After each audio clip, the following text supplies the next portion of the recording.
Ciao a tutti. This is Prof Jo at Prof Jo Explains. And tonight we're going to look into the case of Mackenzie Shirilla, who I think everyone on this call or on this video will know. She's the teenager who drove her Toyota Camry about 100 miles an hour into a brick wall, killing her two passengers.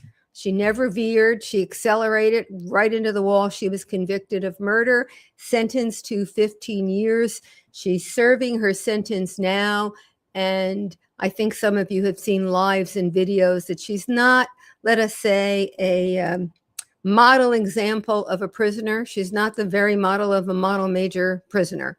Anyway, we're very delighted to have with us tonight Dominic's older sister, Christine Russo, and I'm going to bring her right on so that we can get right into this live.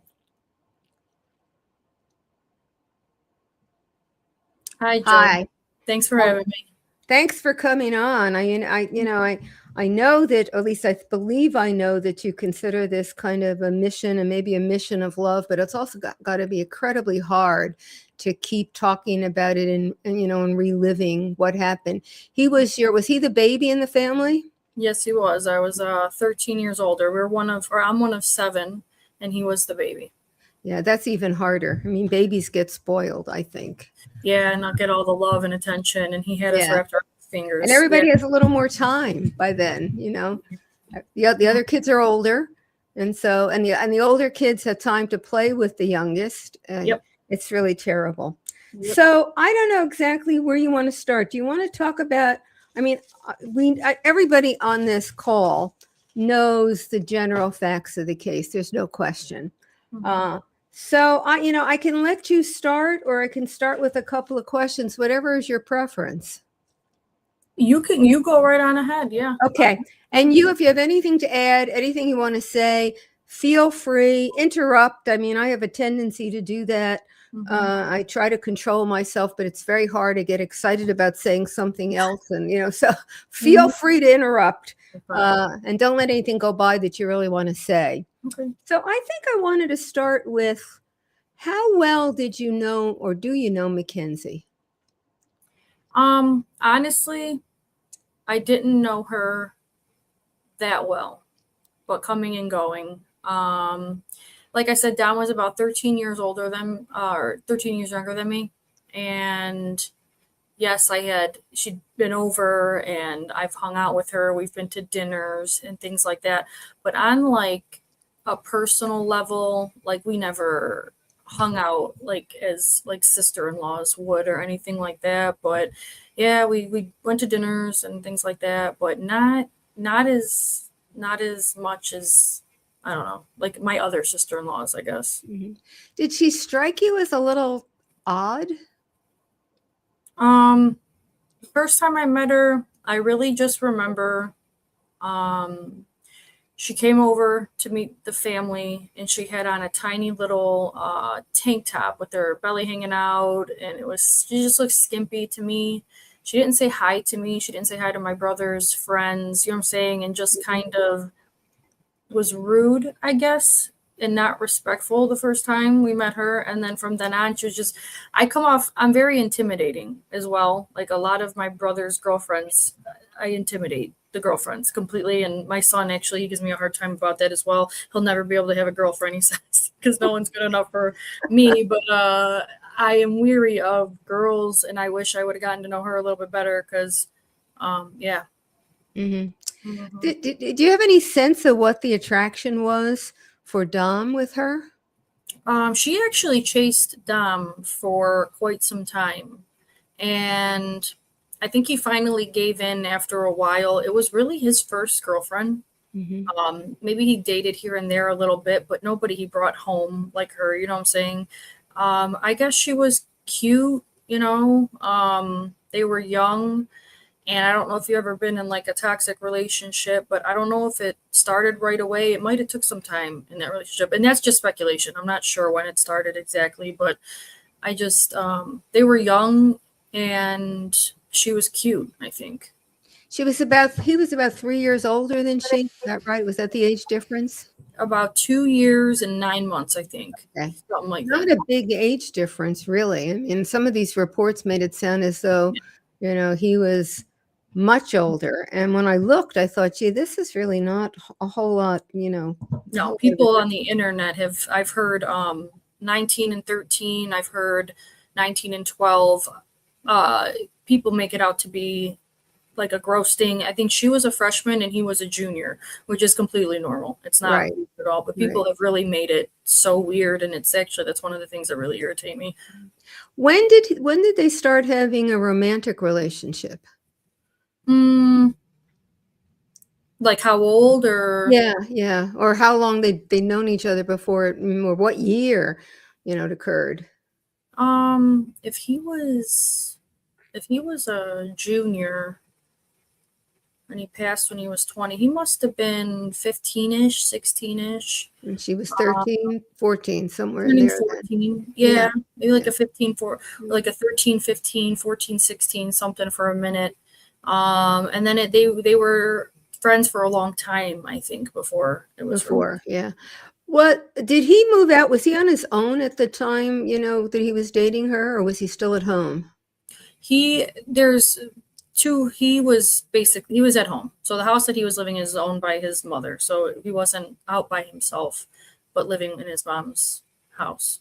Okay, and then there were reports that she moved in with him. Did she move into that house?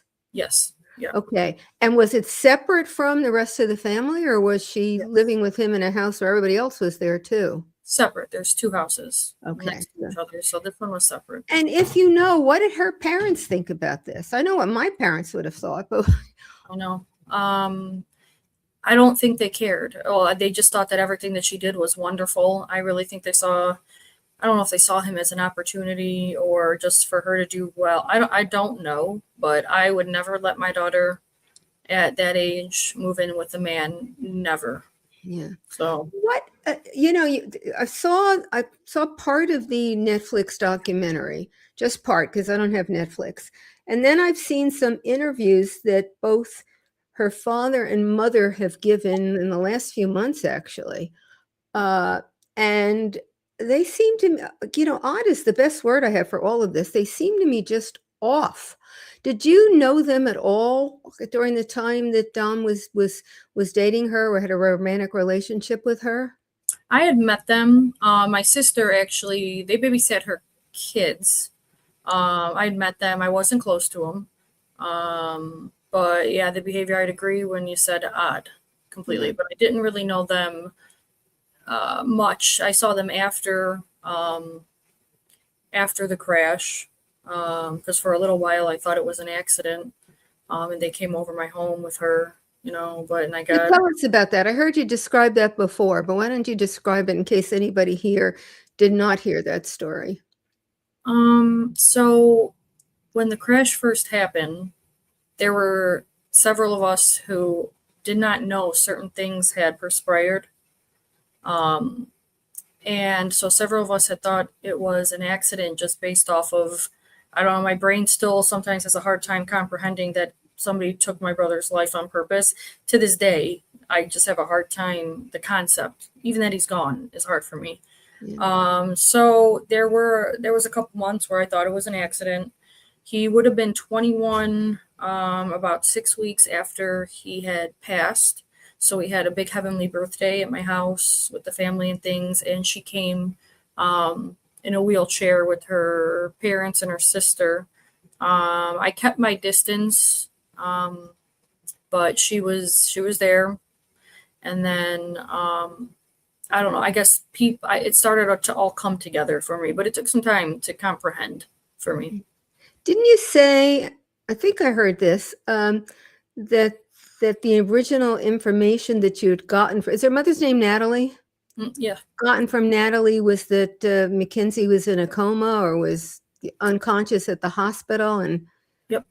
Um, that was one of the things that was, when it started to come together that this was on purpose. That was one of the things because when the crash first happened, I have a house up on an island, and I'm up on an island. We rush home. Um, we're all together, and we're dying to know what happened. You know what I'm saying? It's just all these questions. What happened? And then, like, what happened? And also, the only person that we have to talk to is Natalie, that's there with her at the hospital. And we just kept getting, she's unconscious. We don't know if she's going to make it. She's not waking up. Honestly, we thought she was going to die for days, and that was not the case. It was a long time before she said she was up. And come to find out, then that's when I started seeing, like, my cousins, obviously my whole family's coming in and out. We're Italian. People are bringing stuff. A couple of my cousins were like, Christine, she's on Instagram posting to get modeling gigs, or Christine, she's making TikToks. I thought you said she wasn't awake. I said, I don't know. I thought that's what we were being told. So then things started to come together. But yeah, she lied and said that she was unconscious for days, like 4 days or something like that. Do you have any guess as to why her mother would be telling you that? It seems to me to be, what are you talking about? Motiveless. Corroborating. I think they were getting their story straight. That's what I think. Getting their whatever they were going to tell. And even when she looks at the police officer, when he comes to bring her phone, and she looks at the police officer and says, or she says to her mom, she asks in that pig Latin, that gypsy talk, the carny talk, she says to her, can I just tell him I had a seizure or something? So it was just very much corroborating a story, right away. Now, you were out of the home. Dom's much younger. And I hear you say that, you didn't have regular contact, but did you or anybody in the family start hearing from him that the relationship was maybe toxic and he wanted out? Yeah, there's a ton of people. Dominic had a very close siblings, and closer, like, to age, and whom he shared these type of things with. He had best friends. He has a lot of best friends. A lot of people loved him. Everybody loved him. So there was quite a few people that were, helping him try to move on and get rid of her even. Quite a few people, actually. Things he shared details like that with, and then people that were, like, actively, like, giving him advice to move on and get rid of her. And you said Dominic. Do you prefer Dominic for him? Is that what you call him at home? We call him Nooch. So Dominic. Yep. Yeah, I know it's Dominuch. I know where you get that. Well, yep. I won't do that. I'll call him Dominic then. Yep. Do you know what kind of advice they were giving him to extricate himself? It was just, he has a really good group of friends and family, obviously, that are level-headed. Dom was very level-headed and very mature for his age. He was an old soul, very mature for his age. And he had huge goals and was motivated and he had his thing going. Like, he was going to do big things. And every day he wanted to better himself, and he was finding ways every single day to better himself. He had it together at a young age. And so, the conversations that I've heard firsthand through, like, his closest friends and things were, he just wanted to get rid of her. It was becoming toxic. Certain things had happened, fighting here and there. They saw this, they saw that. There's a ton of stuff. I've heard a ton of things. And a lot of his friends would live with that regret, and family, that they live with that regret that they didn't help sooner, or, didn't think that this would actually happen, type of thing. It's terrible. Yeah, though, those getting out of those relationships can be really tough. I had a psychologist who works in this area on a few weeks ago, and I asked her, are there signs that you could tell your child, stay away? And she said, really not. My advice is, go do a records check, look into their background, investigate their parents. That's kind of a tough thing to be saying to family members when somebody young in your family wants to date someone. We're going to treat this person as though this person is a potential, weirdo. Yeah. But she said, short of that, it's, once you're in, it can be really tough. Yeah, we can give kids warning signs. That's one of the things I wanted to do with my podcast, is give warning signs, right? And as much, though, as we give warning signs, it's not going to stop somebody from dating someone. Unfortunately, like, I always compare it to depression, is being in a toxic relationship is kind of like a depression where you don't know you're in it until you're out of it. And you're just completely blinded. There's not much anybody can do. There's really nothing that people can do to get people out of these relationships. You can look up their past as much as you want. But, if people are young and in love and stupid and in love, then it's really hard to get out of those. Yeah. Had she been living back with her parents at the time that the crash happened, or were they still in the house together? They were still in the house. So his efforts to try to extricate himself did not succeed in having her leave the house. I think she had left a couple of times or a few times maybe, but at that time she was back. And what I really think happened, and again, I don't know, but what I think happened that morning was that it was just another one of them times where he was like, go home, leave me alone. You know what I'm saying? And then she just couldn't take it. I think that it was happening, you know what I'm saying? And she knew he was getting ready to leave, and that was kind of like the last straw. That's what I think happened. I think he was kind of like, you know why he and his friend Davian got in the car with her? Were they going somewhere? Were they coming back from somewhere? they left a little get together and they were going back to Dom's house. And the thing about that is that everyone calls, well, some people, the misinformation online too is that the street that she turned on was a cut through. Yes, it's a cut through, but it's a longer route to where they were going. There was no reason why she should have taken that street at 5 o'clock in the morning. There's nothing down there. And it wasn't a shortcut to Dom's house. So you'll hear some people with their misinformation, oh no, that was a cut through. Or her parents, that was a cut through, it was a common cut through. Yeah, but it wasn't a cut through to Dom's. It was a longer route. There was no reason they were driving on that street. I'm going to give you a chance. Is there information out there that particularly annoys you because it's inaccurate that you want to talk about and correct? The age was a big one. That right there about the cut through. And I could tell you facts. I could tell people facts all day and misinformation, but you would have to drive the road. If you drove the road, there wouldn't be any questions in your mind. The road is a very windy, bumpy road. It's a whole zigzag with humongous potholes, So that's what the prosecutor did the first day before the trial started. They took the judge to the road so she could feel it herself, you know what I'm saying? Because right then and there, that she couldn't have been passed out. Their whole defense is debunked right there.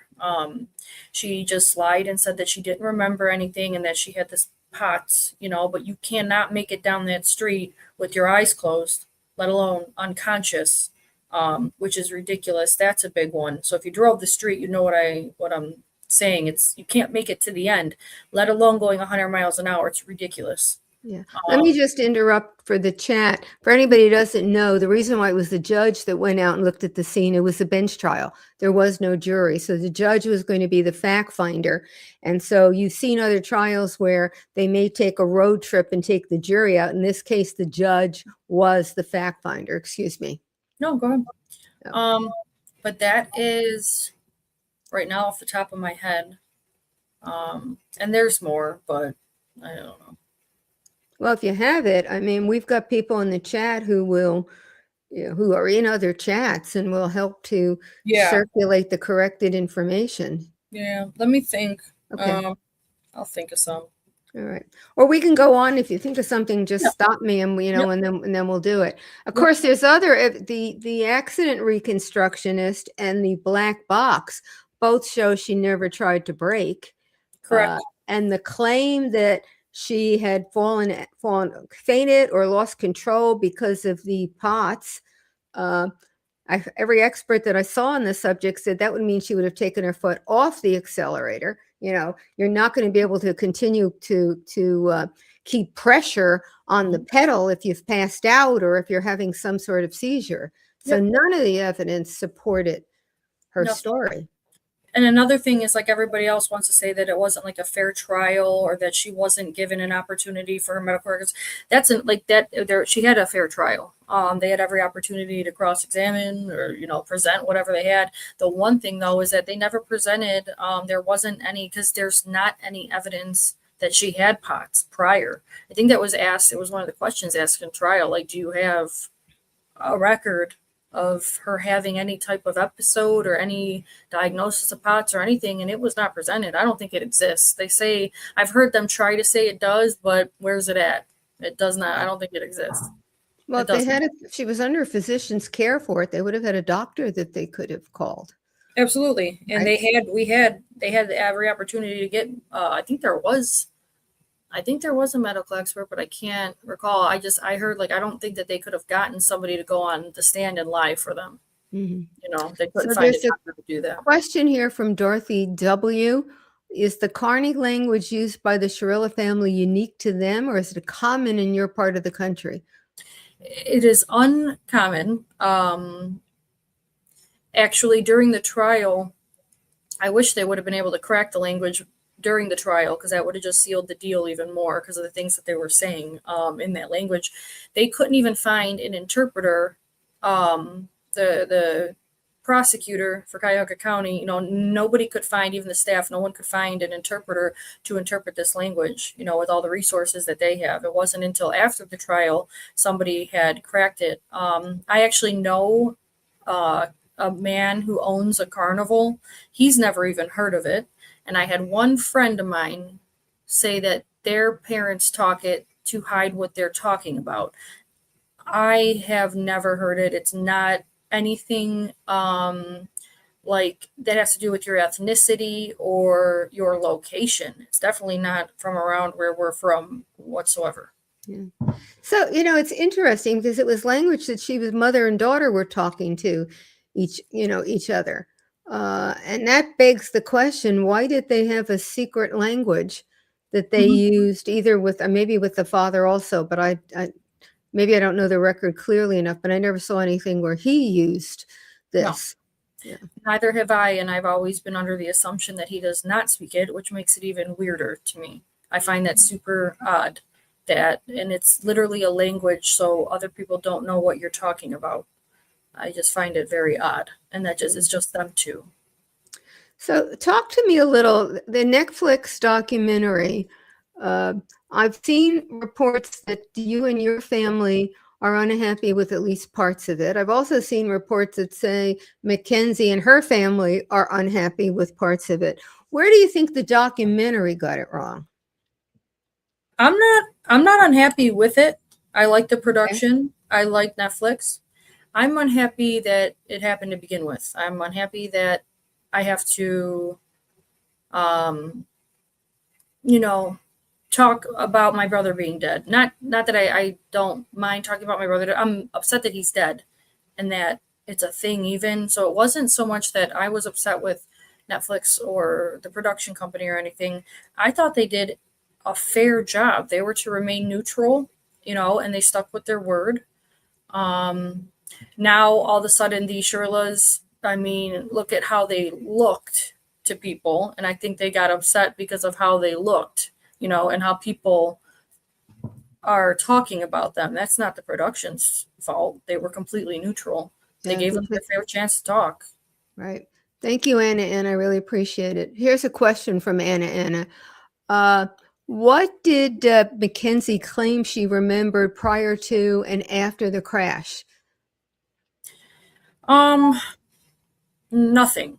So she said that she remembers, I don't even know if she said she remembers. Oh, she said she remembers up until the top of the street.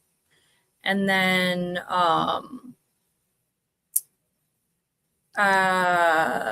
not until, I don't know when the last thing that she remembers. Okay. I don't recall her saying. So did you think Dominic was portrayed fairly? You said you thought the documentary was fair. Did you think their portrayal of him was fair? Um, of who? Dom? Dom, yeah. Fair? No, he Was was it so much okay, more. sorry, go He ahead. was so much more than what everybody saw on that net. That was not even a glimpse of who he was. He was smoking and looked like he was dating. That was it. That it doesn't even touch on who he was as an uncle, as a son, as a brother, as a friend, the things he's done good. Like, it doesn't even begin to touch on who he really was at whatsoever. Were you at the trial? Yep. Yeah, I was. And are your parents, I don't even know if your parents are still alive. Were they at the trial? Yes, they were. And the rest of the family who And could be every there? single one of his friends. There were so many people. People had to sit outside. Mhm. It's, losing somebody young is a real tragedy. Losing a sibling whenever is really terrible. So, Mhm. since the trial, since the conviction, where the story has taken off again, and there are people out there who seem to believe some of what is not accurate from what happened at the trial. How do you deal with that? With like the internet, thinking that Yeah. it's I'm honestly sick of it. I guess it's absolutely terrible. I try not to read. I stopped reading comments, but that's easier said than done. And people send things to me, and we've been dealing with this. Don't forget, for 4 years. He'll be dead July 31st. It'll be 4 years. So it's always been a high profile case. They've had other shows. People have talked about it on the internet for years and have had misinformation everywhere. The fact that it's at this scale, and people are running, it's disgusting. Some of these people are absolutely, they're the trashiest people I've ever even heard of. I don't know what kind of person, like how the lack of morals and human decency that some of these people have is outrageous. To talk about my brother in the way that they do, mocking him and things like that. It's pathetic. Did the documentary flame public interest? Had it been at least quieter until the documentary? Hmm. Oh yeah, the documentary. I mean, the whole world was talking about it. So that was, we couldn't run from it. We couldn't dodge it. We couldn't hide from it. So yeah, that amplified it by about 50 million. Is it still that high or is it getting a little quieter now? When I go on my Facebook to scroll, it's not every single post. It's like every three. So it's Yeah, still but up there. still a lot. Yeah.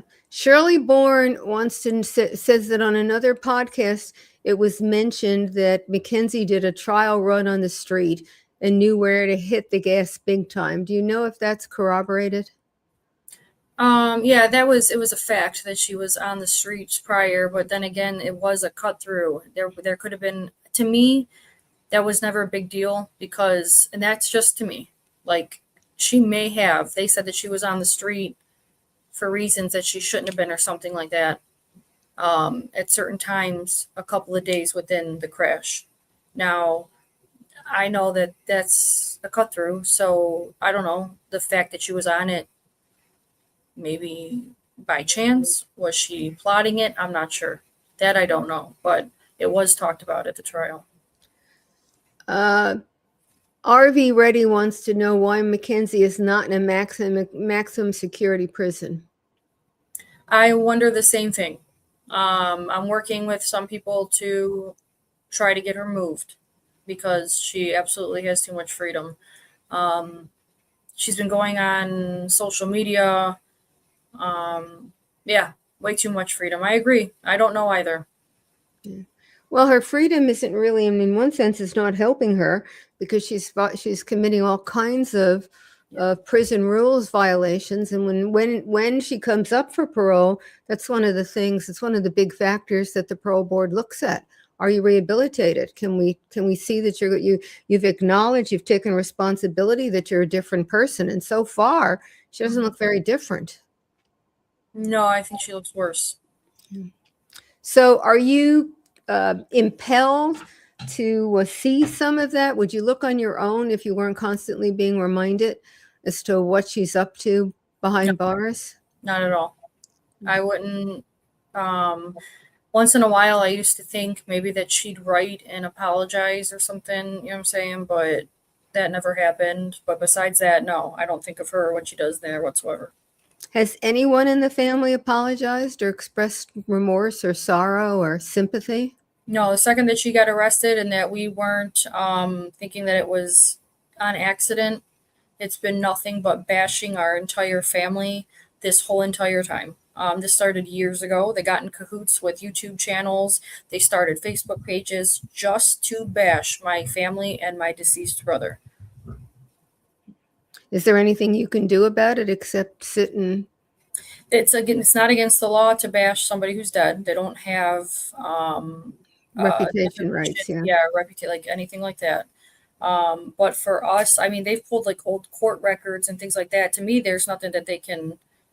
But it's my family, so I take offense to all of that. But they've tried to dig up. They were the ones that put out the video of my parents finding out that Dom passed. They were the first people to do that. They got in cahoots with this YouTube channel, and I won't mention their name. And they got them to, show the video of my parents finding out that their son died that second. They did that. So Murder by Maestro is expressing the sentiments I know of the people in the chat generally, and says he hopes that you know that the voices that lack compassion are not by any means the majority of the people who know about this case and what happened. Thank you. Yeah, I see that. I do. And I appreciate that. Thank you. Yeah, but it's like, the story of the whiteboard with one black spot, and you ask people, what do you see? And everybody sees the spot. It's hard not to focus. So I appreciate that. That's what makes it so really awful.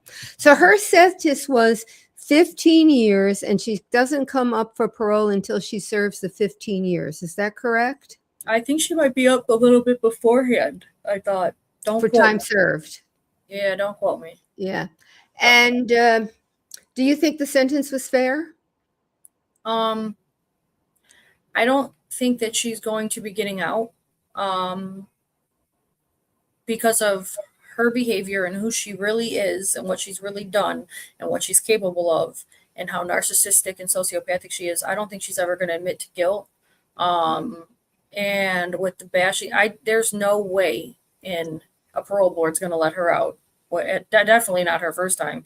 Definitely not her second. I think she's a complete sociopath who cannot, and at this point, I think her reputation's at stake. So she's going to run with, I don't remember forever, I think. And it kind of helps us now that this movie came out and she's got all these followers and people that, think that she's innocent or something like that. I think she's going to try to ride with that for a long time, if not forever. And I don't think she's getting out. So fair, at least in what the end result will be, even if the initial sentence might have been longer. Mm-hmm. I mean, if they would have ran it for 30 years and ran the 15 consecutively, I think giving 15 concurrently was kind of, the way we looked at it, because I'm not an attorney, or a judge or a prosecutor, but when I heard 15 ran concurrently, I was doing the math and I'm like, that's 7.5 years for an entire life lost for both of them. 7.5 years. And this messed us up beyond recognition. We're irreparable. Our family is completely gone. We are damaged. We are sad. We are miserable. There's no getting better. So 7.5 years for my brother's life is not enough. Not good feeling to think about. Of course, nothing is enough. But as I've said before, the law can only do what the law can do. And one of the things the law can't do is bring a life back. But I hear you that you expect the legal system to at least do what it can to acknowledge the loss. Yeah. So what I'm going to do now, Amber, if you're ready, we have a video clip, a question from Megan Tomlinson, whose mother was murdered. And it was an unsolved, uncharged case. And she took a look at it. And much like in some ways, Allison Galvani, a lot of people in the chat know Allison's story about her father, who's now being prosecuted for murdering her mother. Megan went and did her own investigation and pursued until her mother's husband ultimately was charged for that murder. And Megan now has a foundation, and I hope that, Amber, you'll be able to put up the website for that. It's one of the things that she does with her time, victims advocacy and other things. And we asked her if she, coming from the perspective not only of the victim's advocate, but of someone who was and is a victim of a murder, if she had a question or a comment for Christine. And we're going to run that now. Hi Christine, I'm so excited to meet you tomorrow for the Change the Game for Dom fundraiser in Ohio. And I know you know me, but my name is Megan Tomlinson and my mom was murdered. And I ended up having to solve her case because it was prematurely closed. And in doing that, I started a nonprofit called Silver Lining of Hope because her name was Leslie Hope Houston. And I now help other people going through the same things, which you know because that's how we met, and I helped you get the petition started for Dom and Davion's law. But I wanted to know if you could tell us more about Dom because honestly, I'm sick and tired of hearing about Mackenzie, and I just want to hear about Dom. I'm tired of hearing about Mackenzie and whatever she's up to. I want to learn more about Dom and who he was as a person, and maybe you can tell everyone a little bit about how you've been treated online by so many people and what they can do to help and to just be a more ethical true crime consumer. Thank you. Bye. That's a great question to ask you about your brother, and also a great suggestion with regard to what people can do to help. So, part of the reason, thank you, Megan, but part of the reason I started my podcast was I really want to bring awareness to true crime and the insensitivity that the internet has towards the victims and the victims' families. I don't care if it's even a little bit of awareness that I bring to the table, but people really need to realize, even though they think that what they're posting or sharing or engaging with is like, I don't know, normal, there's so much insensitive things. I just want people to put themselves in the family's shoes. Would you want to see this about your loved one that's gone? If you have a sibling, imagine. A son, imagine. A nephew, imagine. You know what I'm saying? And if you would like to be scrolling and then see a diagram of his dead body, and how he was found in the car, would you like to see that? You know what I'm saying? Or even just, I want to also bring awareness of like not engaging with these internet trolls that are posting terrible things for attention. Some of these people are posting the most terrible, disgusting things just for a little bit of attention. And it's like, for what? Terrible people. But that's my little spiel, and that's why I started the podcast. Was I want to bring some type of awareness, because true crimes, it's a huge thing. I used to get into true crime before my brother passed. Now I hate it. I used to watch it every day. Now I can't stand it. I want nothing to do with it. But if it means helping, then that's what I'm going to do. But there's, put yourself in the family's shoes before sharing something or liking something or engaging with something. And then as for my brother, Dom, like I said before, was loved by so many people. He was a great uncle. He was a fun brother. He was loyal. He was kind. He was caring. He was at the births of all of our kids. We were a close family. Every holiday, every birthday, there's him and my son and me. That was on my brother's graduation. The other one was my cousin Johnny's graduation. He was fun, and he was present for everything. Graduations, birthdays, holidays, baptisms. He baptized our kids. We, when you make your commencement, we were together for everything.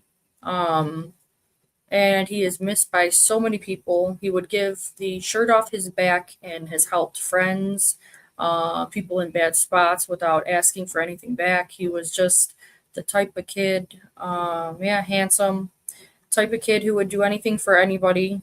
He had a lot going for him. He was ambitious from a young age, even making sure his homework was done and knowing that he had to be something in life, striving to be his best self, even with basketball, working hard at what he was doing. Yeah, and he's unbelievably missed. I don't think this is normal how bad he's missed. I really don't. I don't think that this can't be a normal thing, because there are so many people out there that are so bad off without him. So, yeah. What were his goals in life? What did he want to do? He had started a clothing line. He dabbled in stocks and crypto and things like that. He was going to be an entrepreneur. He had just opened up an LLC he wanted to do a clothing line, and then he liked music. He wanted to do something with music too. Very nice. So this question from Kira Anderson: how many signatures are needed for the Dominic and Davian law? Before we talk about what you need, why don't you tell us about the law that you're trying to get passed? So what started as the Dom and Davian's law. I started that about a month ago, and then I found out that there was HB 505, which is actually almost the same thing. So HB 505 is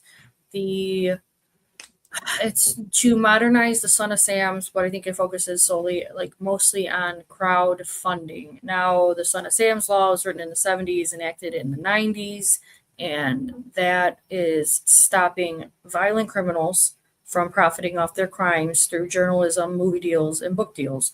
It's outdated, as is a ton of other laws, but now we have social media, the digital era, and crowdfunding and GoFundMe's and Gives and Goes and OnlyFans and all these platforms that people, that are committing crimes, violent criminals, and coming out and they're making podcasts. And this is not just about Dom and Davian. This is a lot of people have come forward and say this has been happening to them. This happened to them. People do time and then, do something very terrible like murder or rape and then come out and make a podcast, and it's not right. But the HB 505 covers the crowdfunding. We have 175,000 signatures for the Dom and Davian's law. We're going to piggyback off of HB 505. So when it comes time to, I hope everybody's aware to vote and to write to the senators and things like that. And on the change.org, on the petition of Dom and Davian's law, there are the reps, the Senate reps at least, and there's the House rep that you can write to in support of the law being passed. But basically it's to modernize the Son of Sam's and then to, cover the loopholes that the digital era has brought forward, how, all these criminals, violent criminals only. We're not trying to stop anybody from talking or infringe on their First Amendment. This is solely the profiting part that needs to be stopped. Yeah, and there's the Sign the Petition website that Amber put up. So that sounds as though you're trying to get federal legislation. Did I hear you correctly? It's in Ohio. Federal would be great, but right now You can do Ohio. And so are you planning, I think I saw something where you're planning to move and work in other states. Is that true? Or what's your effort generally? Right now, I'm just focusing on, I would love to have it heard. Well, Ohio would be great, but if it could get bigger than that, that would be wonderful. If other states wanted to jump on the bandwagon too, that'd be a lot extra work, but I'm all for it. So if anybody else is listening, or any reps or anything, want to get in contact, by all means. Okay. Yeah, I think the laws are outdated in more than just Ohio. It isn't as though legislators every year say, let's look at the statutes we passed a year ago or 5 years, 10 years ago, and what do we need to do? It needs something to, give them the push to take another look, because there's a lot of other things they're doing on their plates. So this is a great start in Ohio. Any of you who can help get this initiative, this act, updated in Ohio, that's great. And you also might think about your state and take a look at your law and whether your law is adequate for a victim of crime and what the perpetrator might be able to do to profit off the murder. So I think that's a good thing for, for everybody to think about and look at. So Christine, there was a question I wanted to hear from Megan first before we moved on, but there was a question about Mackenzie's appeals. And let me say that what happened, that's what I'm going to do now, RV ready. What happened, I think last week, maybe, I think, Mackenzie was appealing her criminal conviction. She had tried earlier to get relief, and the Supreme Court of the state, I thought, well, let me take that back. She was trying to do it here to say that the unavailability of the Potts defense really messed up her defense at trial. And she had a year, actually the statute said 365 days to bring the appeal. And Christine, if I'm getting this wrong, interrupt, or if you want to take it and do it and I'll listen, that's also fine. No, go ahead. Okay, so 365 days, and her lawyer filed on the 366th day, 1 day out. And the appeal the argument they made was, well, it was only 1 day. And the appellate court and now the state Supreme Court had said it's a statutory requirement, and it says 365 days, and it's 365 days and you missed it. And that's the end of that. So that's the appeal. And as far as direct appeal in Ohio, unless she comes up with newly discovered evidence that wasn't reasonably available at the time, and I can't imagine what that would be, her direct appeals in Ohio are done. Now, some of you may have seen Court TV. Vinnie Politan did a show the other night. He's got that nighttime show now that he does, where he said, that's it for Mackenzie. Now she's got 15 years. If she has 15 years because of her behavior right now in prison, it looks like it's going to be more than that. And I want to at least offer some counter to what he's saying. And this is with regard to federal collateral tax and constitutional claims. The failure to meet a deadline is just such an obvious thing that lawyers should not make mistakes about. And this lawyer did. So I believe her next effort will be to claim she had ineffective assistance of counsel at trial. That led to the failure to file in time. And if her lawyer wasn't good enough, then the failure to file can't be held against her. So I think that's where she's going next. That would be my prediction. My second prediction there is that won't go anywhere, because in order to win on one of those claims, you have to show, one, no reasonably competent attorney would have done what this lawyer did. And there I think she can win, because no reasonably competent attorney is going to miss an appeal deadline, an obvious appeal deadline.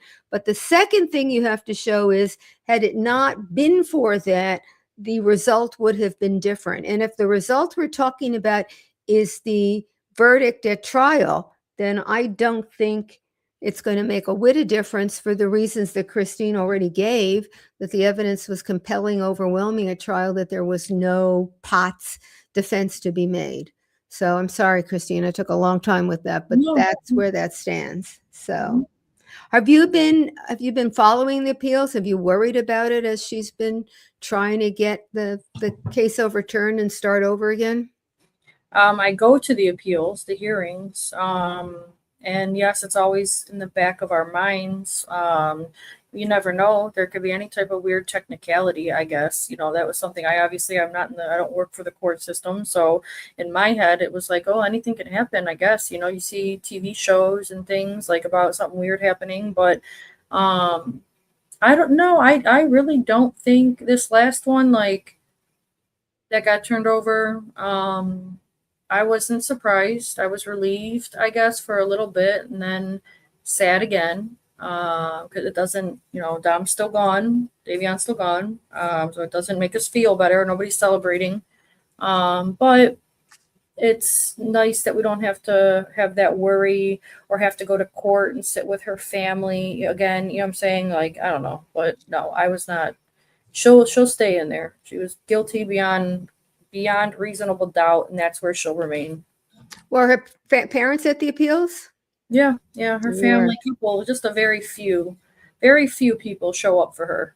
maybe 5, 6, something like that. You know what I'm saying? Still has to be difficult. Not So, much. talk to me a little about Davion, because you've been such an advocate and you've really put Dominic front and foremost, and given people a picture of what he was like. But we hear less about Davion. What was he like? I didn't know Davion. I wish I could tell you guys how it was Okay. like, but what I can say is that I'm really close with his sister. I love his family. I feel terribly guilty for him being involved. Um, I also want to be careful, when things like this happen, I don't want to I see a lot of comments like, Davion's forgotten or da da da, but it's not my place to tell his story or Divine's story or their parents' story. That is not my place.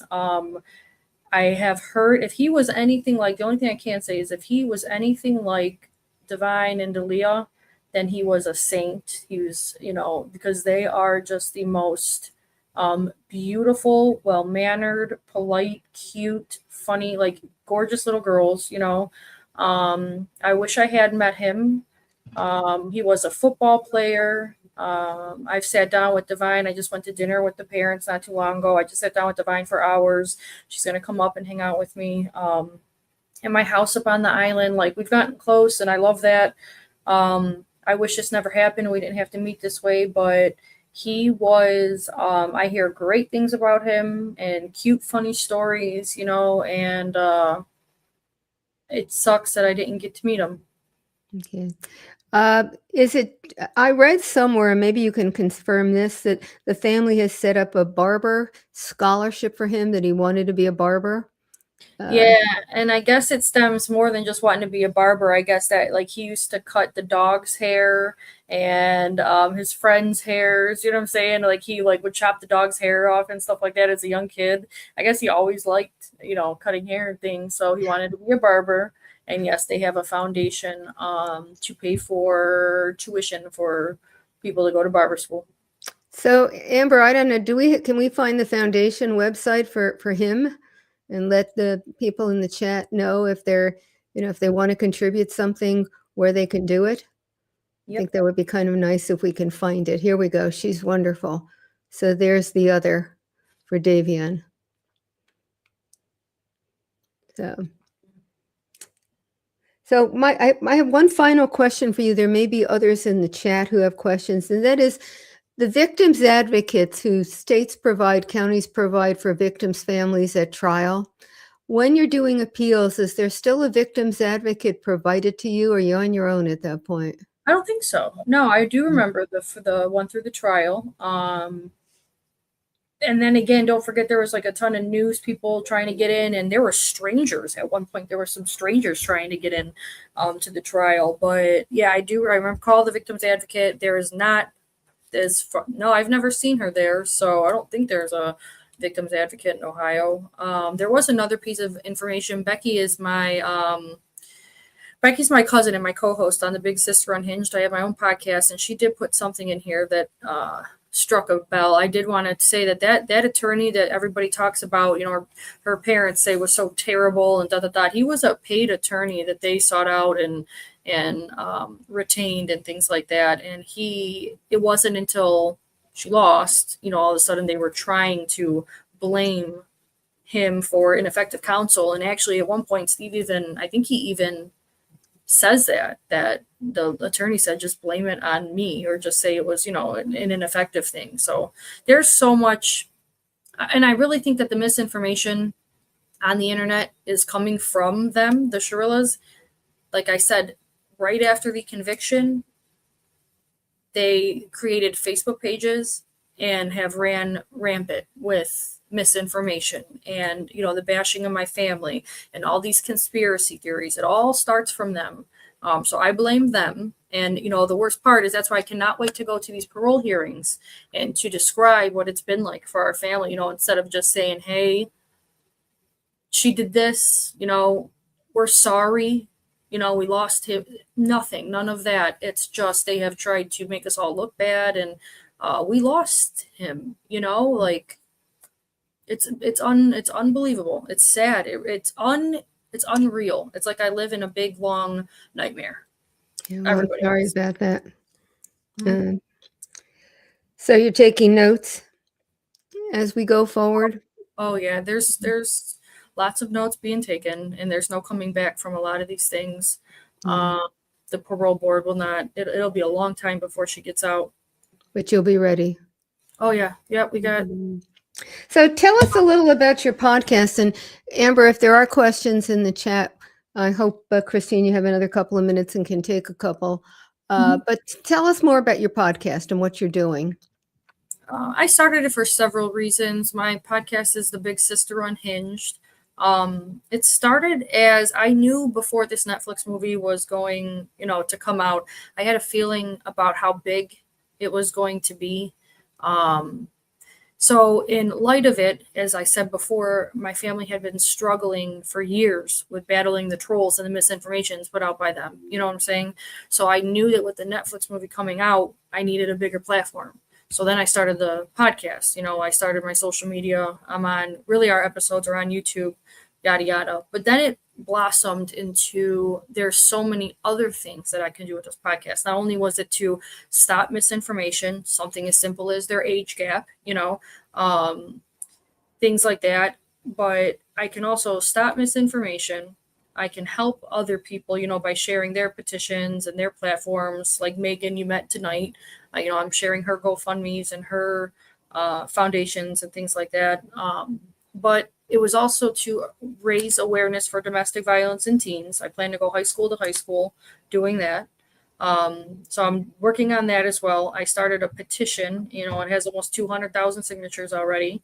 I want to raise awareness for, the victims, the victims' families behind these viral victims that they call them viral victims. And I don't know, have an etiquette class or something like that, just on how to act on the internet. I started the podcast for so many things, and it's kind of blossomed into all of these things. I started a foundation for Dom, the Change the Game Foundation, where I'm going to be helping underprivileged kids play basketball, because that was one of our big things. I went to all his games, and it was a big thing. Lots of memories with Dom at the rec center.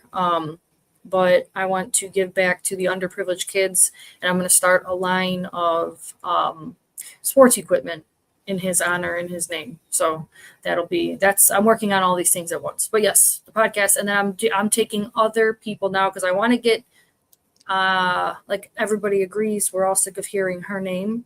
I want to move past. I start to pivot, into other stories and helping shed light on people that want their stories heard. There's other victims out there that aren't getting the attention that they should be, or things like that, or sharing their petitions or their GoFundMe's, people that need help. So I've already started to pivot with having people on mine. I've got a lot of good guests coming on and things like that. So yeah, long story short, that's it. Well, it's quite a tribute to your brother. Yeah. I know you'd rather not have the tribute and have him here with you, but it's certainly quite a legacy that he's going to have because of your activity. And so Thank you. You're a great big sister. Oh, thank I'm you. sorry you didn't have more time with him. It really sucks. Yeah, I know. So I don't want to end on this note. Are there any other questions? Because the positive out of this is just all the things you are doing. Okay, here's one coming from Marla. Any chance Mackenzie's mother will be charged? Her behavior is suspicious. I agree. Write I don't know who would write the prosecution, or write the prosecutor's office maybe, or who would be in charge with that. I don't know if there's a statute of limitations. I don't think there are on that, but hey, and it's just the way that they've acted that I agree with that. Okay. Yeah, I don't know whether there's any evidence that she was complicit, certainly not in the murder. After the fact. But after, yeah. And there are statutes of limitations on things like accessory after and those sorts of things. Yep. Okay, Julie Forever, if the ID network ever offered you a host job, would you take it? I would. So I used to love true crime, and if it had to do with helping other people, then I would have to say so. I think I like, people have always been shared their trauma with me. You know, what do they call it? Trauma dumping.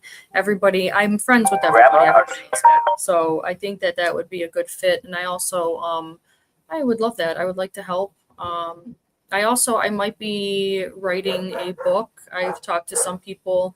I started writing a book before Dom even passed, about my life. I've been through a lot. And then Dom passed, and I had to scratch my book because I'm going to get sad for a second. Hold on. Because it started out talking about my siblings. And so I scratched it. And now I think I want to write another, just about my perspective on everything with him. So Yeah, I wondered about it when you were talking about the notes you're taking, and I was going to ask you whether you would be thinking about doing a memoir, Yeah. both to help you deal with it, but also as another tribute to him. Yep. Yep. So, okay, Kirsty just said she was sending love from Australia. Thank you. Janet for Justice wants to know if the judge explained why he ran the sentences concurrently rather than consecutively. Her, and I agree with her, her explanation. She did. She said, and she stated at the end of the trial after she sentenced her, and it was that she sees her not getting out, and she could tell, honestly, it was like that judge saw right through her. And now I see what the judge was talking about. It took me a little while, but that judge, she must be a really smart lady because she saw right through her. And she even said after the sentencing, because we're all like, what, 15 years? It was that she will not get out, based off of her behavior and her saying she doesn't remember and things like that. But that judge saw right through her. So she all in all was fair. Would we have liked her to gotten life without, possibility of parole, of course. But I thought it was, now looking back, she had her reasonings, and she'll be in there a very, very long time. Yeah. Okay. Any other questions from the chat? Because I know we're at an hour, and I certainly don't want to hold Christine. She's got other things she wants to do, I'm sure.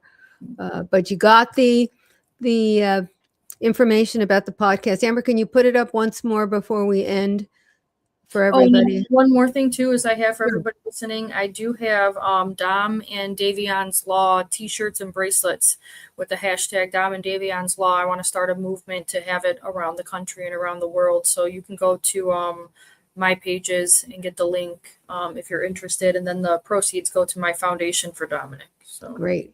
Yeah. Okay, well, thank you so much for coming on and sharing. I hope that we didn't kind of add to the only word I can think of is Yiddish source. That that was you're going through. Thank you for letting me explain a lot. A lot of these are more, question. So I appreciate it. You're the first one that actually gave me the floor, I guess. And sometimes too, and like somebody else had commented, why does Christine say the same stories? Well, there's only so many stories, when talking about the case.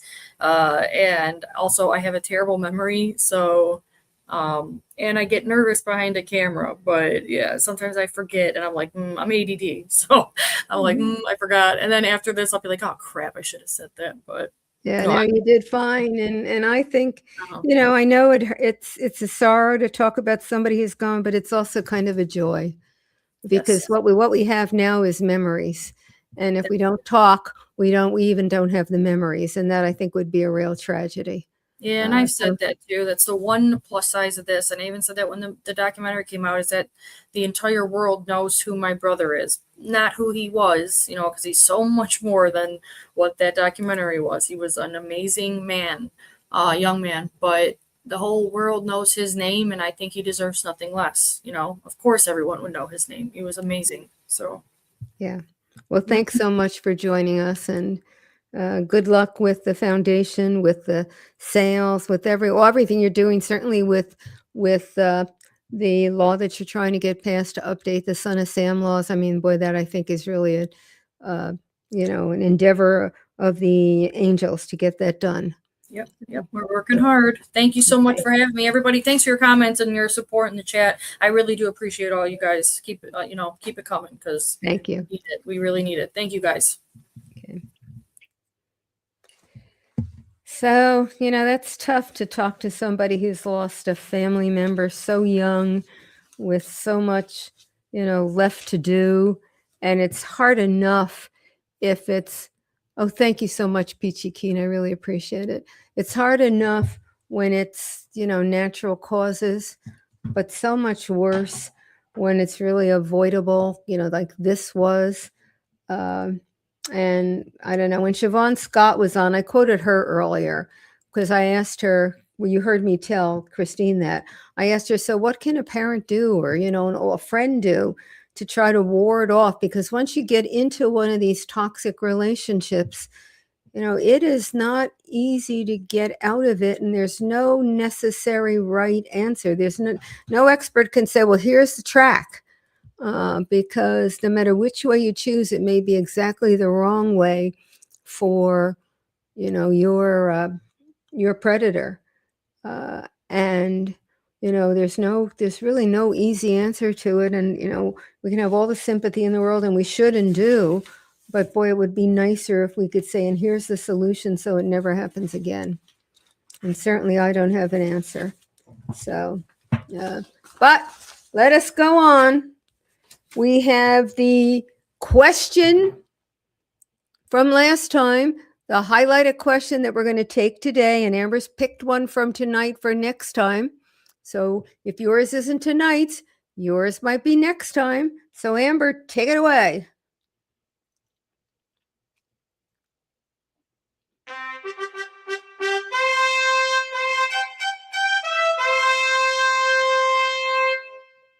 This is from Clint Adams.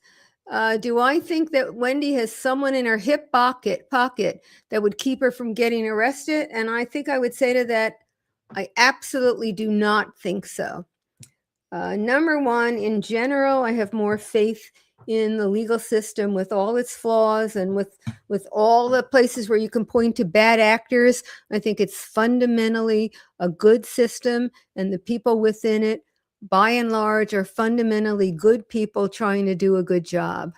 In addition, and just as important a reason here, if Wendy had connections with someone, or Harvey did, or Donna did, I think those connections are long gone, because what's the advantage of helping a convicted murderer, or someone who most of the people who know about the case think should be convicted of murder? There doesn't seem to be some advantage out there. Now, if you're thinking, Clint, about maybe some politician has a skeleton hidden in the closet and that he or she is afraid that Wendy might let it out, I guess it's always possible. I just don't see it here. I think the reasons for them not prosecuting, we did the 10 reasons the other night on my program, are the reasons. I think they thought they needed her to testify in the other trials, and if they needed her, then they weren't going to prosecute her. And I think now it may well be they're afraid that there's some chance that Charlie will get another, a reversal and try it again, and they'll need her again. Now, you can think that that's not a good reason or a good enough reason, and I agree with you. But I don't think that means that they're in anybody's pocket, or that, they're doing something under the table. Yeah, Clint, congratulations. Okay, and this is Kirsty, first time watching. I'm a great interviewer, and the way I hold space is really great. I don't know what that means exactly, but thank you for telling me I'm a good interviewer. Happy that you found me. You will be binging my that's good. Hit subscribe, please. At least do that. If you're the first time, then you haven't heard me agonize over the fact that the subscriber list goes slower than, I don't know. My mother used to say molasses, but I've never seen what molasses does, but I'll believe it. Slower than molasses. It just depresses me. Okay. And then Amber is going to remind me about the book club, which I knew that I had to do, but I wanted to give enough priority and attention to the question, the highlighted question today. So, okay, now we're going to announce the book club book.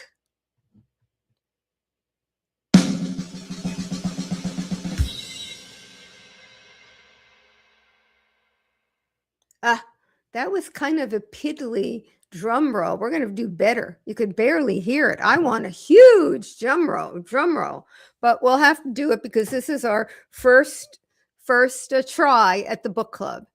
Okay, so Amber just put it up. The book is going to be The Jersey Shore Thrill Killers. It was suggested by Dorothy W., who also, in fact, gave me the idea of the book club. So we have 2 thank yous for her. It was a book that several other people who commented thought they would like to read.